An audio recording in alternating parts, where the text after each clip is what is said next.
সবাইকে স্বাগত জানাচ্ছি নিউজ 24 সংবাদে। পুরো আয়োজনে আপনাদের সঙ্গে আছি আমি আসিফ টিপু এবং আমি জান্নাতুল ফেরদৌস রুবা। মাইলস্টোন ট্র্যাজেডিতে আরো 2 শিশুর মৃত্যু হয়েছে। কায়বানের পর এবার না ফেরার দেশে শিশু মাকিনো। এ নিয়ে বার্ন ইনস্টিটিউটে মৃতের সংখ্যা বেড়ে দাঁড়ালো 15-তে। শোকাহত সন্তানহারা পরিবার। বার্ন ইনস্টিটিউটের পরিচালক জানান অন্তত 15 জনকে কাল থেকে রিলিজ দেওয়ার প্রক্রিয়া শুরু হবে। এদিকে চিকিৎসা সেবায় যুক্ত হয়েছে চীনা মেডিকেল টিম। চিকিৎসকদের সব চেষ্টাকে ব্যর্থ করে না ফেরার দেশে 10 বছরের শিশু আইমান। বার্ন ইনস্টিটিউটে শেষ হলো তার 3 দিনের বেঁচে থাকার লড়াই। লাশবাহী গাড়িতে যেন শুয়ে আছে মাইলস্টোনের ফুল। শোকে শুকিয়ে গেছে সন্তানহারা বাবা মার চোখের জল। কেন বাঁচানো গেল না বুকের ধনকে, তা নিয়ে আছে নানা আক্ষেপ। বাচ্চা কি কারণে কিভাবে মারা গেল আমরা কিছুই বুঝতে পারলাম না। দেশবাসীর কাছে দোয়া প্রার্থী, আমাদের ওই বাচ্চাটার জন্য দোয়া করবেন। আইমানের পর 13 বছর বয়সী মাকিনো চলে গেল না ফেরার দেশে। চিকিৎসকরা বলছেন তার শরীরের 70% দগ্ধ ছিল। বুকে পাথর চাপা কষ্ট নিয়ে বার্ন ইনস্টিটিউট পরিচালক জানালেন সবশেষ অবস্থা। পাশাপাশি সুখবর দিলেন শনিবার থেকে চিকিৎসাধীন 15 জন পাবেন ছাড়া। 4 থেকে 5 জন রোগীকে আমরা ছুটি দিয়ে দেব এবং পরবর্তীতে আরো প্রতিদিনই আমরা কিছু সংখ্যক রোগীকে ছুটি দিতে পারবো। ভেন্টিলেশনে ছিল যে কয়েকজন, তাদের মধ্যে 2 জনকে আমরা টিউবে আছে, কিন্তু তারা সজাগ অবস্থায় নিজেরা নিঃশ্বাস নিতে পারছে। বার্ন ইনস্টিটিউটে এখনও সংকটাপন্ন 5 শিশু। চিকিৎসার সবশেষ খবর জানতে শুক্রবার সকালে হাসপাতালে আসেন স্বাস্থ্যসেবার মহাপরিচালক ও সচিব। জানান সিঙ্গাপুর ও চীনের চিকিৎসক দল কাজ করছেন বাংলাদেশের চিকিৎসকদের সাথে। আমরা চেষ্টা করছি সমন্বয় করে তাদের অ্যাকচুয়ালি পরামর্শ নেওয়া এবং আমাদের ডাক্তারদের মাধ্যমে সেগুলোকে আমাদের রোগীর চিকিৎসার জন্য অ্যাকচুয়ালি আমরা যাতে ইমপ্লিমেন্ট করতে পারি, রোগীর ভালো চিকিৎসার জন্য, উন্নত চিকিৎসার জন্য। আমাদের চিকিৎসকদের সাথে তারা পরামর্শ করছে। মেইনলি আসলে আমাদের চিকিৎসকরাই লিড করবেন। আমাদের 6 জন ইউনিট চিফ আছে, তারা বিষয়টা কোঅর্ডিনেট করবেন। পরামর্শ যদি আমাদের সিদ্ধান্ত সঠিক হয় তাহলে আমরা সেখানে স্ট্যান্ড করবো। পরামর্শ তো যে কেউ দিতে পারে।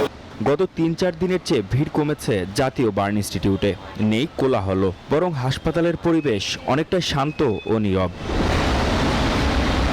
মাহমুদ হাসান, নিউজ 24, ঢাকা। দর্শক, মাইলস্টোনে বিমান বিধ্বস্তের ঘটনায় জাতীয় বার্ন ইনস্টিটিউটে ভর্তি শিশুদের মধ্যে 5 জনের অবস্থা এখনও সংকটাপন্ন। এ বিষয়ে সবশেষ তথ্য জানাতে জাতীয় বার্ন ইনস্টিটিউট থেকে সরাসরি যুক্ত হচ্ছেন আমাদের সহকর্মী তাওহিদ ইসলাম। তাওহিদ, এখন বার্ন ইনস্টিটিউটের কি অবস্থা জানাবেন? যাদের অবস্থা সংকটাপন্ন সে বিষয়ে কি বলছে চিকিৎসকেরা? ধন্যবাদ। আপনি জানেন আজকে সকালে আয়মান ও দুপুর 1টার দিকে মাকিন নামে 2 শিশু কিন্তু মারা গেছেন। তাদের লাশ কিন্তু পরিবারের কাছে হস্তান্তর করা হয়েছে। এছাড়া 5 জন এখন পর্যন্ত আশঙ্কাজনক অবস্থায় আছে বলে জানিয়েছেন। একটু এর মধ্যে এত কিছুর মধ্যেও কিন্তু এই বার্ন ইনস্টিটিউটের যে পরিচালক অধ্যাপক ডাক্তার নাসিরউদ্দিন এক সুখবর দিয়েছেন বিকেল 5:30টায় যে ভেন্টিলেশনে থাকা রোগীদের মধ্যে থেকে 2 জন কিন্তু সজাগ আছেন, তারা নিজেরা নিঃশ্বাস নিতে পারছেন। এছাড়া এখন পর্যন্ত বার্ন ইনস্টিটিউটে মোট মৃত্যু হয়েছে 15 জন দগ্ধ রোগীর। ভর্তি আছেন 40 জন। এছাড়া 10 জন সিভিয়ার কেস এবং 25 জন ইন্টারমিডিয়েট পর্যায়ে রোগী আছেন বলে জানিয়েছেন। এছাড়া ইন্টারমিডিয়েট পর্যায়ে 10 জনকে পোস্ট অপারেটিভ ডগে রাখা হয়েছে। বাকিদের কেবিনে হস্তান্তর করা হয়েছে, অর্থাৎ কেবিনে 13 জন হস্তান্তর করা হয়েছে বলে বিকেলে আমাদেরকে জানিয়েছেন। এছাড়া তিনি আরও একটু সুখবর দিয়েছেন যে আগামীকাল শনিবার থেকে 4 জন থেকে 5 জনকে ছাড়পত্র দেওয়ার পরিকল্পনা কিন্তু তাদের রয়েছে এবং ধীরে ধীরে তারা এই আগামীকালকে শনিবার কয়েকজনকে এবং রবিবার কয়েকজনকে ছাড়পত্র তারা দিতে পারবেন বলে আমাদেরকে জানিয়েছেন। এছাড়া ভেন্টিলেশনে থাকা রোগীদের মধ্যে 2 জন সজাগ আছেন এবং তারা নিজেরা কিন্তু নিঃশ্বাস নিয়েছেন। এই সুখবরটা কিন্তু তারা আমাদেরকে দিয়েছেন। এছাড়া আপনি জানেন যে গত মঙ্গলবার মাইলস্টোন কলেজে যে বিমান বিধ্বস্ত হয়েছে, সেই বিধ্বস্তর ঘটনার দিন থেকে শুরু করে এখন পর্যন্ত এই জাতীয় বার্ন ইনস্টিটিউটে 15 জন মৃত্যু হয়েছে। সর্বশেষ আজকে একজন সকালে আয়মান এবং মাকিন দুপুরে মৃত্যু হয়েছে। এদের নিয়ে মোট 15 জন।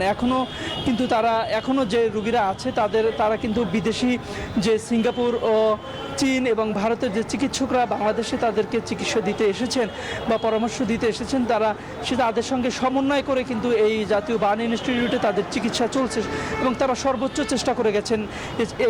এটি জানিয়েছেন বিকালে জানিয়েছেন। এছাড়া জানিয়েছেন যে যারা এখন খুব সংকটাপন্ন অবস্থা আছে তাদেরকে বিদেশে নেওয়ার পর্যায়ে তাদের শারীরিক অবস্থা নেই, তবে সর্বশেষ বলছেন যে সর্বোচ্চ চেষ্টা চলছে তাদের সুস্থ করে তোলার জন্য এবং আজকে জুমাবাদ তাদেরকে সারা দেশে তাদের জন্য দোয়া মোনাজাত করা হয়েছে। এই ছিল বার্ন ইনস্টিটিউট থেকে আমার কাছে থাকা সর্বশেষ তথ্য। তাওহিদ, আপনাকে ধন্যবাদ।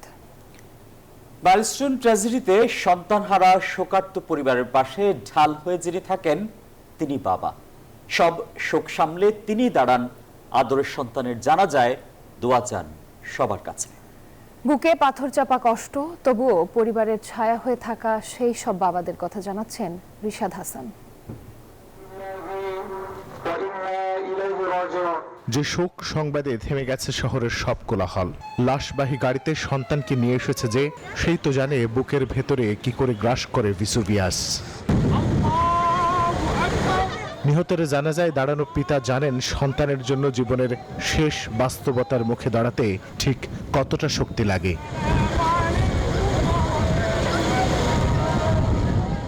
তারা বাবা, সন্তানের জন্য যেন সবকিছুই করতে পারেন। যেমন ছোট্ট আয়মানের জন্য দুহাত জোড় করে ক্ষমা চাইলেন পিতা।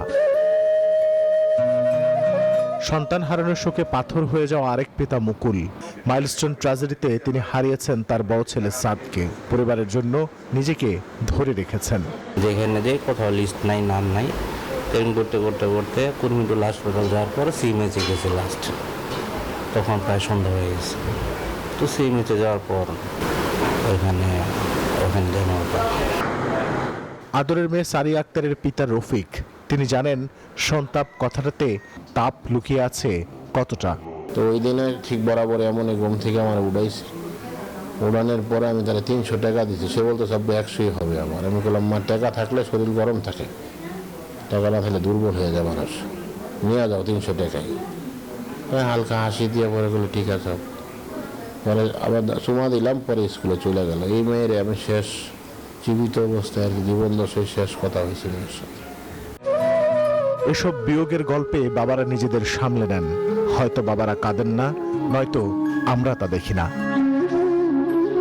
রিশাদ হাসান, নিউজ 24, ঢাকা। মাইলস্টোন ট্র্যাজেডিতে আহত নিহত শিশুদের পরিবারের সদস্যরা ভুগছেন ট্রমায়। স্কুল থেকে আনতে গিয়ে চোখের সামনেই সন্তানকে পুড়তে দেখেছেন কেউ কেউ। কলিজার টুকরা আদরের সন্তানের নানান স্মৃতি কুড়ে কুড়ে খাচ্ছে বাবা মাকে। বাবুল রহমানের ক্যামেরায় বিস্তারিত জানাচ্ছেন আরিফুল ইসলাম। মাইলস্টোনের 4র্থ শ্রেণীর শিক্ষার্থী রাফসি আক্তার রাফিয়ার একটি ছবি সামাজিক যোগাযোগ মাধ্যমে ঘুরপাক খাচ্ছিল, যা অনেককেই ভাবিয়ে তোলে। ঘটনার পর রাফিয়ার কোনো খোঁজ পাওয়া যাচ্ছিল না। এদিক সেদিক ছোটাছুটির পর হাসপাতালে তাকে খুঁজে পান বাবা মা। মাইলস্টোন স্কুলের মাঠের পাশে এখনো দাঁড়িয়ে আছে ভবনটি, এক কালো অধ্যায়কে বুকে নিয়ে। সেই কালো অধ্যায়ের সামনে দাঁড়িয়ে এক দীর্ঘশ্বাস ছাড়েন রাফিয়ার বাবা। বলেন, যুদ্ধ বিমানটি কেড়ে নিয়েছে অনেক ছোট্ট শিশুর প্রাণ, ভাগ্যক্রমে বেঁচে আছে রাফিয়া। ব্যাগটা খুঁজে বের করছি, আপনার বাচ্চাকে খুঁজে পাচ্ছি না। তো ওই ব্যাগটা দেখার পরে আমার ওয়াইফ মানে অজ্ঞান হয়ে গেছে। হ্যাঁ, তারপরে তো দীর্ঘ 2-2.5 ঘন্টা 3 ঘন্টা পরে আমি নিউজ পেলাম যে সন্ধান পেলাম যে ও কিচেন হাসপাতালে আছে। রাফিয়ার চাচা জানান, একদিকে পোড়া শরীর, অন্যদিকে ট্রমা। এক বিভৎস অভিজ্ঞতার মধ্য দিয়ে কাটছে রাফিয়ার দিন। ওর যেটা অবস্থা, সে একেবারে নিশ্চুপ, ট্রমাটাইজের মতো কোনো কথাবার্তা বলে না, মানে সেটা সম্ভবত খুব প্যানিক, ভয় পাইছে। তো শুক্রবার পুড়ে যাওয়া ভবন দেখতে ভিড় করেন সাধারণ মানুষ। যে ভবনটিতে আগুনের লেলিহান শিখা কেড়ে নিয়েছে অনেক ছোট্ট পরীর জীবন। আরিফুল ইসলাম, নিউজ 24, ঢাকা। দেশের সাম্প্রতিক ঘটনা ও আইন শৃঙ্খলা পরিস্থিতির অবনতির সাথে নির্বাচনের কোনো সম্পর্ক নেই বলে মনে করছে বিএনপি। দলটির নেতারা বলছেন, জাতীয় ঐক্যের কাছে সব ষড়যন্ত্র নস্যাৎ হবে। নির্বাচন পেছানোর ষড়যন্ত্র সফল হবে না। অভিজ্ঞতার অভাবে নানা বিতর্কে জড়িয়ে পড়েছে অন্তর্বর্তী সরকার, এমন অভিযোগও করেন বিএনপি নেতারা। মাইলস্টোন ট্র্যাজেডিতে হতাহতদের পাশে দাঁড়াচ্ছে বিএনপি। শুক্রবার উত্তরার দিয়াবাড়িতে নিহত আনিকার বাসায় যান বিএনপির স্থায়ী কমিটির সদস্য গয়েশ্বর চন্দ্র রায়। একই দিন তুরাগ থানার নয়ানগরে নিহত সাদিয়ার পরিবারে খোঁজ নেন স্থায়ী কমিটির আরেক সদস্য ইকবাল হাসান মাহমুদ টুকু। আর নিহত সাদের পরিবারের সাথে সাক্ষাৎ করেন স্থায়ী কমিটির সদস্য ডাক্তার AZM জাহিদ হোসেন। সমবেদনা জানান শোকাহত পরিবারকে। এ সময় সরকারের সাম্প্রতিক অবস্থানের সমালোচনা করেন তারা।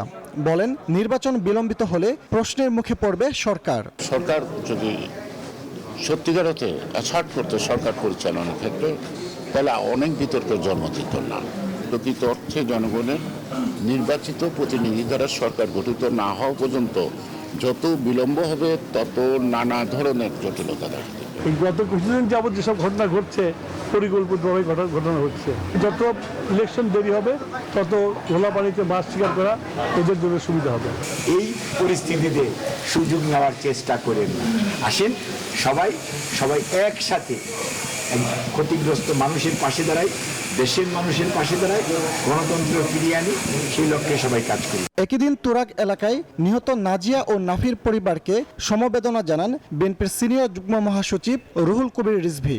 মর্মান্তিক এই বিমান দুর্ঘটনা নিয়ে অপরাজনীতি না করার আহ্বান জানান তিনি।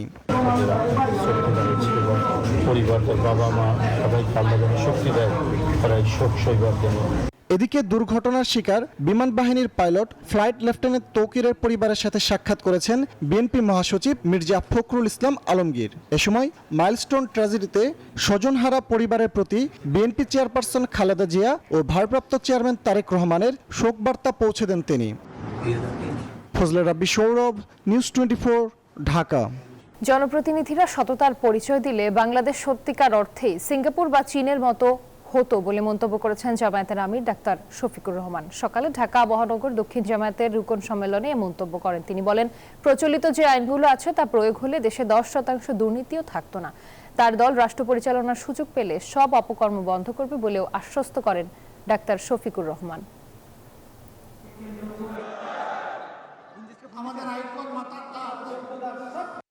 এখন আইন আছে, তার প্রয়োগ নাই। যে আইনটা আছে এইটারও যদি প্রয়োগ থাকতো, সমাজের দুর্নীতি, সমাজের দুর্বৃত্তপনা 10 ভাগের 1 ভাগে নেমে আসতো। এটার তো প্রয়োগ নেই। তা আবার প্রয়োগ আছে উল্টা প্রয়োগ। আপনি মারা গেছেন, আপনার ছেলে হবে আপনার হত্যা মামলার আসামি। মেরেছে সরকারের দুষ্ট বাহিনী অথবা গুন্ডারা, আপনার ছেলেকে করবে খুনের মামলার আসামি। শেখ হাসিনার রেখে যাওয়া ফিটনেসবিহীন রাষ্ট্র সংস্কারের মাঠে নেমেছে জাতীয় নাগরিক পার্টি, এমন মন্তব্য করেছেন দলটির আহ্বায়ক নাহিদ ইসলাম। দুপুরে সুনামগঞ্জে পথসভায় এসব কথা বলেন তিনি। এরপর সিলেটে যান দলটির শীর্ষ নেতারা, সেখানেও পদযাত্রা ও পথসভা করেন তারা। প্রতিনিধিদের পাঠানো তথ্য ছবিতে ডেস্ক রিপোর্টে দেখুন। সুনামগঞ্জ কেন্দ্রীয় মডেল মসজিদে জুমার নামাজ আদায় শেষে পদযাত্রা শুরু করেন জাতীয় নাগরিক পার্টি এনসিপির শীর্ষ নেতারা। শহরের গুরুত্বপূর্ণ সড়ক ঘুরে ট্রাফিক পয়েন্টে গিয়ে পথসভা করেন তারা। দলটির আহ্বায়ক নাহিদ ইসলাম বলেন, শেখ হাসিনার রেখে যাওয়া ফিটনেসবিহীন রাষ্ট্র সংস্কারে কাজ করছে এনসিপি। চলতি মাসেই জুলাই সনদ আদায়ের হুঙ্কারও দিয়েছেন তিনি। শেখ হাসিনা একটা ফিটনেসবিহীন রাষ্ট্র আমাদের উপর চাপিয়ে দিয়ে গেছে, এই প্রজন্মের উপর চাপিয়ে দিয়ে গেছে। আমরা বলেছি এই প্রজন্ম, আমরা ভবিষ্যৎ প্রজন্মের জন্য একটা ফিটনেসবিহীন রাষ্ট্র দিয়ে যেতে পারি না, এটা আমাদের দায়িত্ব। পথসভায় মুজিববাদ নিয়ে নানা সমালোচনা করেন এনসিপির কেন্দ্রীয় নেতারা। বাংলাদেশের ফ্যাসিবাদ বিরোধী মানুষেরা যতক্ষণ পর্যন্ত আমরা জীবিত আছি, ততক্ষণ পর্যন্ত আওয়ামী সীমাদাসদেরকে বাংলাদেশে আমরা আসতে দেব না। পরে সিলেটের উদ্দেশ্যে সুনামগঞ্জ ত্যাগ করেন এনসিপির নেতারা। বিকালে দেখা করেন সিলেটের শাহজালাল বিজ্ঞান ও প্রযুক্তি বিশ্ববিদ্যালয়ের জুলাই আন্দোলনের নেতাকর্মীদের সঙ্গে। বিশ্ববিদ্যালয়গুলোতে আমরা যে একাডেমিক পরিবেশ চেয়েছি, রাজনৈতিক সহাবস্থান চেয়েছি, গণতান্ত্রিক পরিবেশ চেয়েছি, সেইটা যাতে বিশ্ববিদ্যালয়ে নিশ্চিত হয়।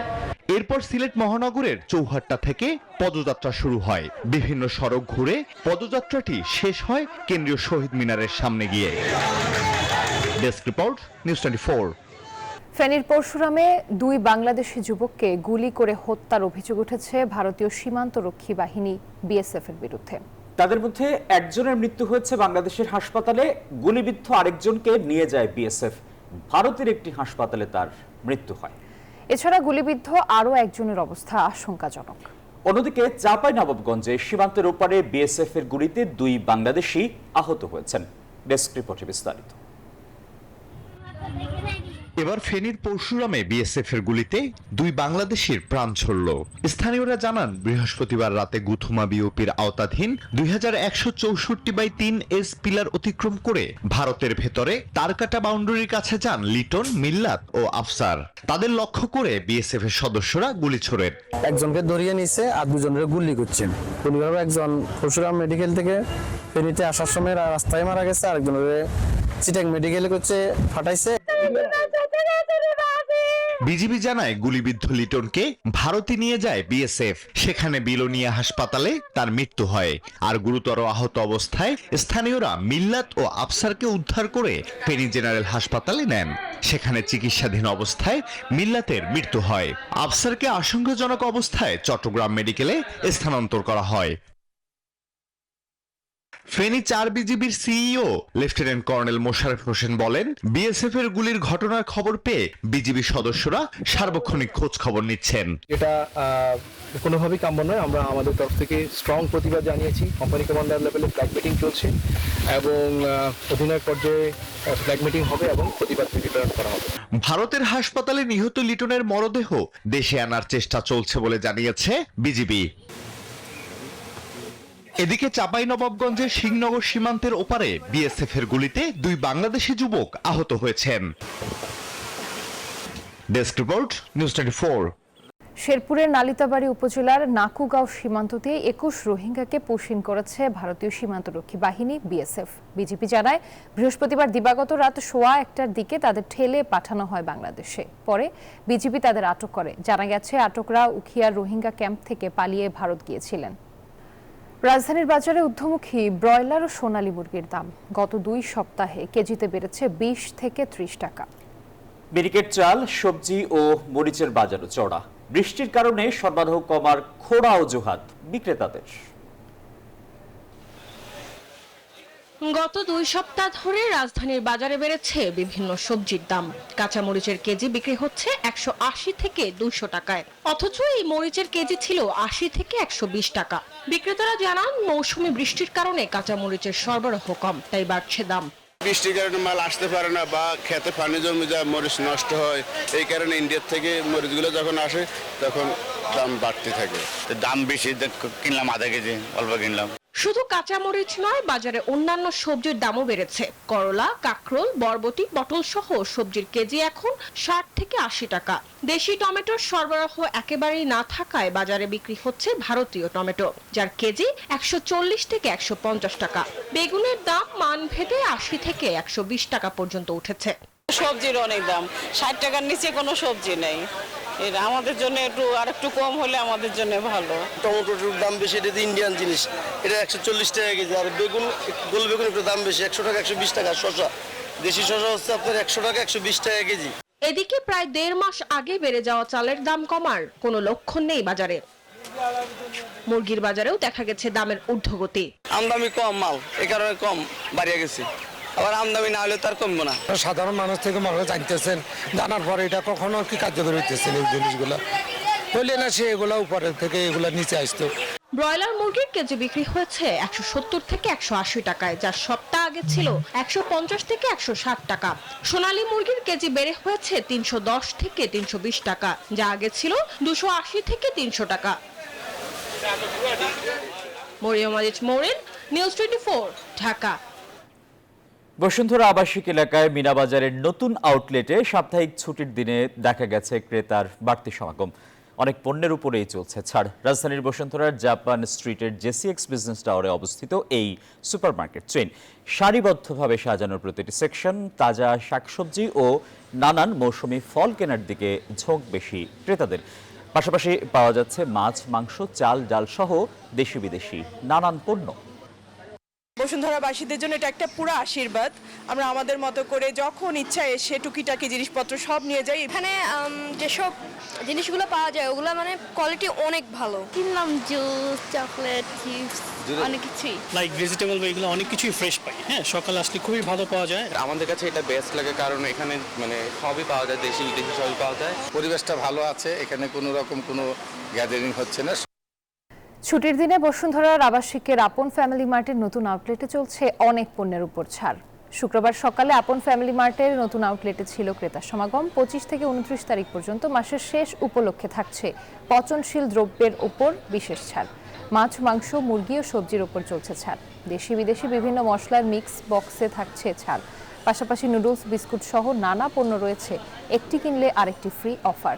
এক ছাদের নিচে সব ধরনের পণ্য মেলায় ক্রেতার আস্থা বাড়ছে আপন ফ্যামিলি মার্টে।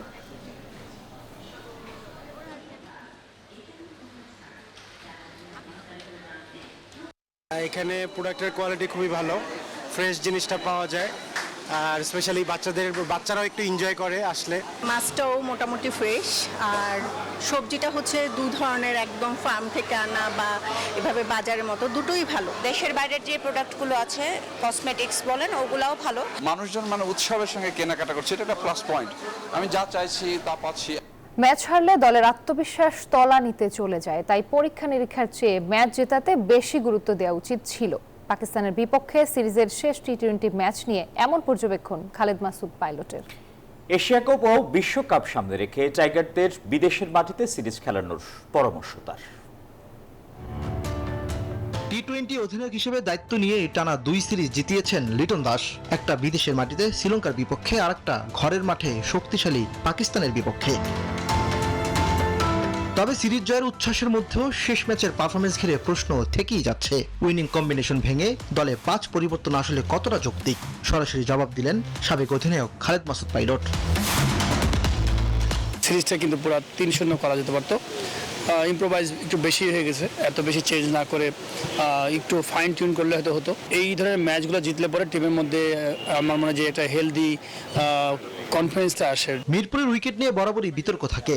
সামনে এশিয়া কাপ, তার আগে এমন রহস্যময় পিচে ম্যাচ আয়োজন কতটা বাস্তবসম্মত? এরকম উইকেটে খেলে আপনি যে কোনো ওয়ার্ল্ডের বড় বড় দেশ নিয়ে আসেন, অস্ট্রেলিয়া বলেন, নিউজিল্যান্ড বলেন, ইংল্যান্ড বলেন, তারা কেউ কিন্তু এখানে খেলতে পারবে না। তাদের সাথে আপনি 100% আমি বলে রাখবো যে তাদের সাথে ম্যাচ জিতবেন, বিকজ এরকম উইকেটে তারা খেলে অভ্যস্ত না। কারণ টি-20 ফরম্যাটে যেসব প্লেয়াররা খেলে তারা সব ফ্ল্যাট উইকেটে 300 রানের খেলা খেলে। নাইম শেখকে নিয়ে বিতর্ক নতুন নয়। এক ম্যাচে ঝলক, পরের 5 ম্যাচ নিস্তব্ধতা, এটাই যেন তার চেনা রূপ। ওপেনিং এ তাই তানজিদ তামিম, ইমনকে আরো বেশি সুযোগ দেওয়ার পক্ষে পাইলট। নাইম শেখ ডোমেস্টিকে ভালো খেলেছে, কিন্তু ইন্টারন্যাশনালি যে রান রেট আর স্ট্রাইক রেটটা যা থাকা দরকার 150 যখন যারা ওপেনিং করবে সেইটা ওটা মানে নিয়ে আসতে পারছে না। এই ওপেনারটাকে এখন আপাতত এই মুহূর্তে চেঞ্জ করা উচিত না। তামিম জুনিয়র এবং পারভেজ ইমন এটাকে বেশি ইম্প্রোভাইজ করা উচিত না, তারা এখনো অনেক পরিমাণে ম্যাচ খেলে নাই। এশিয়া কাপ ও বিশ্বকাপ সামনে রেখে বিদেশের মাটিতে শক্ত প্রতিপক্ষের বিপক্ষে সিরিজ খেলার তাগিদ দিয়েছেন সাবেক এই অধিনায়ক। ইমরান হোসেন, নিউজ 24, ঢাকা। আর এই ছিল নিউজ 24 সংবাদে। দর্শক, দেশে করোনা ভাইরাস ও বিভিন্ন সংক্রমণের হার বেড়েছে। আর সংক্রমণ থেকে সুরক্ষিত থাকতে ব্যবহার করুন সেপনিল ফেস মাস্ক। ধন্যবাদ।